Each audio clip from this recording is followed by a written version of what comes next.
More than money. Why one man's $75,000 family painting will never be for sale. We've all dreamt of it, haven't we? That moment you pull a dusty old object from the attic, something that's been in the family for generations, and wonder, what if? What if this quirky vase, this faded painting, this forgotten piece of jewelry is actually worth something? For most of us, it's a fleeting daydream, but for guests on Antiques Roadshow, that daydream can explode into a breathtaking reality, a moment where the past collides with the present in the most astonishing way. Yet, every so often, a story emerges from the show that reminds us of a profound truth. Some things are simply priceless. It's not about the dollar signs, the auction estimates, or the life-changing figures. It's about the heart, the history, and the unbreakable bond of family. This was the powerful lesson one guest brought to light when he shared a painting that was not just a part of his home, but a part of his very soul. He arrived with a canvas that felt like an old friend. For him, it wasn't just a piece of art, it was a fixture of his life, a silent companion that had watched over him for years. "I've had it hanging above my bed since I was 16 years old," he shared, his voice filled with a quiet, comfortable affection. The painting, a work by the artist Henry Siddons Mowbray, was a legacy from his grandfather, a man who was himself an artist.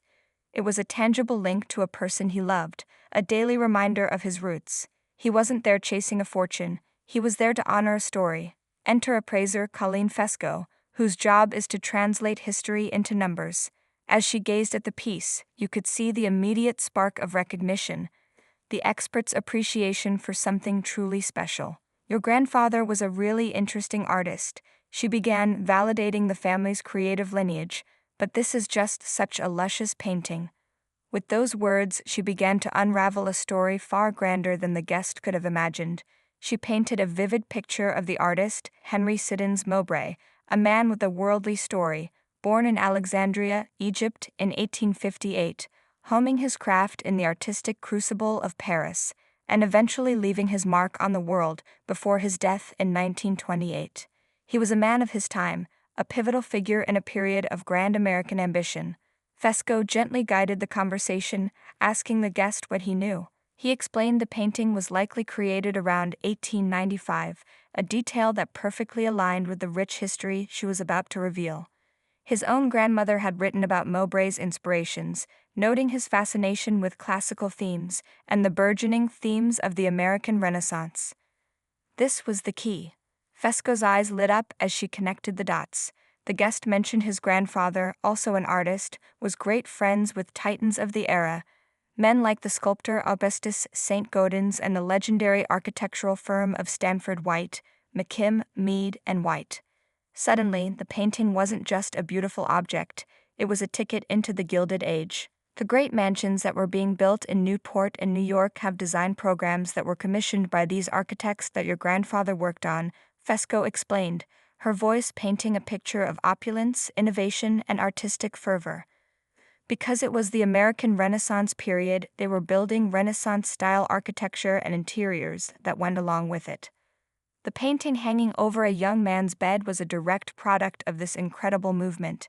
It was a piece of the same world that produced the Biltmore estate and the sprawling seaside cottages of the Vanderbilts. Its soft, romantic scenes, its Roman and classical echoes, were not just artistic choices, they were the very heartbeat of an era striving for timeless beauty. Fesco praised its technical brilliance, calling it a terrific example of the painting and of the period. She admired its beautiful palette, the delicate dance of roses and pastel colors, and its power as a great aesthetic accomplishment. Then came the moment everyone waits for. The air grew still. The guest stood, his expression a mixture of pride and quiet curiosity. Fesco took a breath, looked him in the eye, and delivered the stunning news.